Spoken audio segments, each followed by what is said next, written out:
గోదారి గట్టు మీద రామశిలకవే గోరింట కెట్టుకున్న సందమామవే. చూని అదిరిపోయింది. భాస్కర్ భట్ల గారు యాజ్ ఇట్ ఈస్గా చించి వదిలేశారు లిరిక్స్. నా టెన్షన్ అంతా ఇంత మంచి పాటని ఒక మంచి వాయిస్తో పాడాలి. ఎవరైతే బాగుంటుంది? నేను థింక్ చేస్తున్నాను సార్ ఏదైనా బెస్ట్ ఒక పెక్యులర్గా ఉండాలి వాయిస్. బంగాళాఖాతంలో నీరంటే నువ్వేలే, రంగీలా పాటల్లో రాగం నువ్వేలే.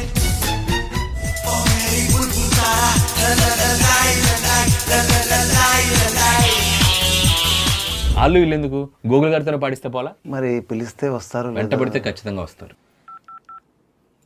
రా రే రా రమణ గూగుల్ రాగిలా సార్